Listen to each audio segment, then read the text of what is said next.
Riverdale. Oh boy. You know, just when you think you got a show figured out, you think it's going right and it does like a hard left just right off a cliff. I mean, like, what is even happening anymore? Riverdale now, it's just like teen drama, fever dream, fan fiction, the show. Over the last few episodes, there've been like several branching story paths, but the two that really just butter my biscuit, whatever the heck that means, are Cheryl and Betty. I mean, you got the whole like Archie, Veronica, Jughead plot thread thing, but basically it's just the Beatles and Yoko Ono, so like, there's that, I guess. And we get the scene of Jughead, you know, chaining himself to Southside High School to stop Veronica's dad from demolishing it, and Archie shows up in like pajamas or something, and under order from Veronica's dad, cuts the chains in a symbolic representation of his friendship with him and Jughead, and boy, you think they could be any more heavy-handed with the metaphors here? And then like Veronica decides to run for student body president, which is, you know, it's fine, but then she and Josie sing a song from like Schoolhouse Rock? Like, what is this?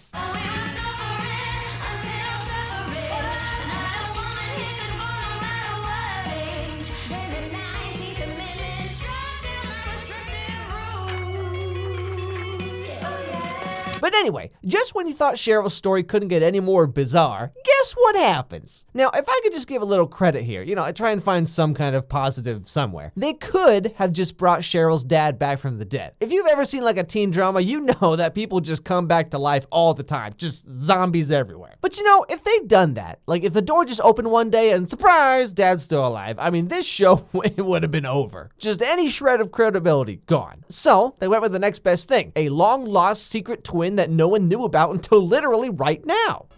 I'm your Uncle Claudius, twin to your father. Twin? But Daddy never said anything about having a brother. No one had ever heard of this guy, no one knew he existed, especially not the writers of the show, you know what I'm saying? And he just magically shows up one day, ta-da! Hello, long-lost family, you must be wondering why I'm here. Is it because no one knew what to do with Cheryl's storyline and we just had to kind of pull something out of our...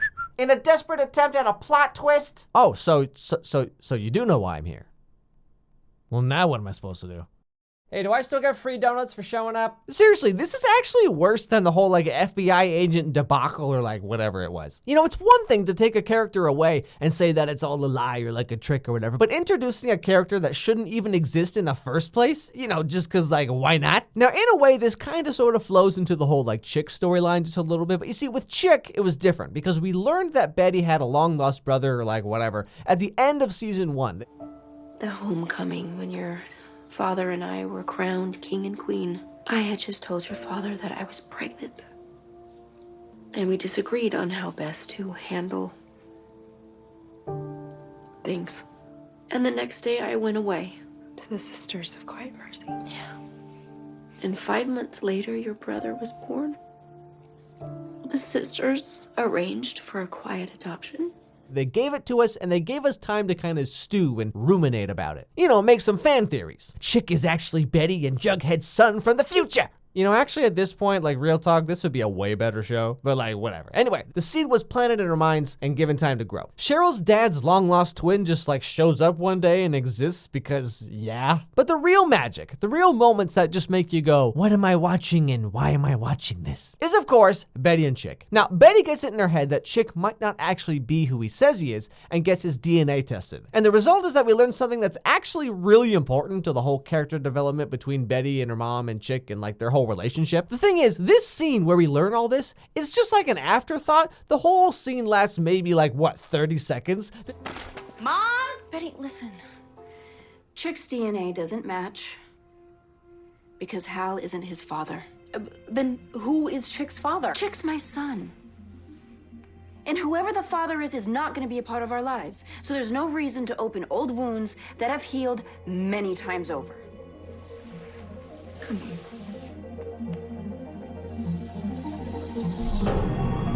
Now later, Betty sneaks into Chick's room and holds a lighter over his face. What? Chick wakes up and, would you believe, not really too thrilled about the whole thing. And then Betty says, You think you're the only one who can scare people? You may have fooled my mother, but not me. I'm gonna bring you down. Because I catch bad men. I caught Clifford Blossom. I caught the Sugar Man. I caught the Black Hood. And you know what they all have in common? They're dead. Betty. What the heck is wrong with you? You know, having Betty go down like a dark path, embracing her wig and bra persona or like whatever, like in and of itself could be fine. But there's like no reason why any of this is happening. Betty's character just like flips through different personalities at any given time. I mean, maybe that's the point, right? She's supposed to be like mentally fragmented or like whatever. But if that's the case, they're doing a really sloppy job of portraying this with any sliver of like sympathy or accuracy. Like she's supposed to be all dark and brooding and edgy, but she's just weird. She's just trying to be like super edgy cause, you know, stuff. But my favorite part, maybe of the whole show so far, is how Chick gets revenge on her for the whole like ladder in the face thing. Is it true that you snuck into your brother's room last night to torment him with a Zippo lighter? And what exactly is this for? She wears it when she has sex with Jughead. Is that true, Elizabeth? Betty, what? Is it true? Are you and Jughead? Yeah, well, we are. Yeah, this is a real scene that's really in this show. Can we just play back the scene for a second? Betty threatened me with a lighter. Is that true? And she has a black hood mask that she wears when she and Jughead do Satan's Mambo. Is that true? Well, I mean, don't knock it till you try. Are you and Jughead doing it? Are you serious? That's what you took away from this whole conversation. Betty threatens Chick with a lighter in the middle of the night. She has a black hood mask that she didn't deny wearing while doing the devil's tango with a guy who, let's be honest, probably cries afterwards. But like, whatever, no judgment. And your question is, did you two really get past third base? What are you, 12? But besides the fact that this is just like the most bizarre conversation, it also doesn't make any sense within the context of the show itself. I mean, Betty and her mom have basically already had this conversation way back in the first episode of season 2. So what did you and your friends do after the Jubilee? We went to Pop's, and then Jughead and I went back to FP's trailer. Oh, Betty, if that beanie-wearing cad defiled you, at least please tell me that you were safe. What? So first it was like, if you and Jughead are getting all hamina, you better be safe. And now suddenly she's like, you and Jughead? Oh no, say it ain't so, Betty. Oh, what is the world coming to? What the heck? You know, I said this way back in part 1, but the one thing, maybe the only thing that remains constant in this show is all the kids act like they're 25, mature, dark, and doing all kinds of, you know, things and stuff. And all the adults are just complete idiots. I've probably said this like a million times, but from scene to scene, not even just between episodes, but like within the same episode, every character completely changes their personality, their way of thinking, their motive. Like, how can anyone follow this show? Now, don't get me wrong. If you like Riverdale, that's totally fine. Like what you like, follow your dreams, wear your seatbelt, whatever. But I mean, just what happened, Riverdale? What happened? Hey everybody, thank you so much for watching. Couple of important announcements for everybody here, okay? First, I've partnered up with YouNow, and I'm gonna start streaming there while I edit videos, while I'm like drawing and animating. You know, I might stream with Charlie now and then, you never know. So click the link in the description and download YouNow. It's totally free. Just come and hang out, ask some questions, have a little chat, whatever we feel like doing at the time. My username is Alex Meyers. Shocking, I know. So yeah, I'll be streaming on YouNow as often as I can, and of course, you know, I hope to see all of you there. Second, I've partnered up with a company called Modern Design to bring you this Southside Serpent sweatshirt.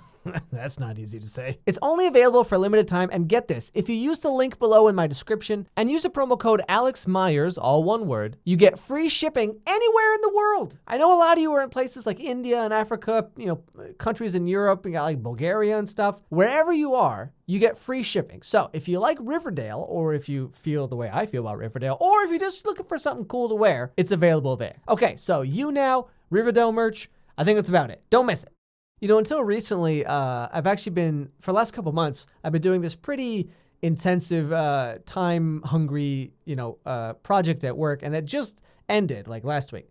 So I'm finally, like, you know, in this time where, like, you know, I was making, you know, regular videos. In fact, I made an extra video, you know, last month, all while working on this project, which is something that I highly recommend you do not do, to have a busy YouTube schedule while working, you know, on a busy project full time. I highly recommend you don't do that, but you know, whatever. We live our lives the way we do. But it's finally over, so I finally have some more time so I can do better in like animation. Like this video, I wanted to put in a lot more like effort and time, because you know, you always have to strike a balance between like trying to get a video out on time, because you know the way YouTube works, it's like you have to like be consistent, you have to like have a schedule and keep posting as often as you possibly can, or else, you know, the algorithm is like, pew, you're gone. Anyway, thanks for watching. Don't forget to subscribe. Follow Charlie on Instagram. Follow me on Twitter. Tweet me whatever you want. I try to reply to everything I get. So, you know, if you want to say something, but you're afraid, oh, I don't want to DM Alex, I don't want to bother him, you know, just DM me anyway. I'll try and get to you when I can. Anyway, thanks for watching. I appreciate you. Hope you're having a good day, and I'll see you all next time.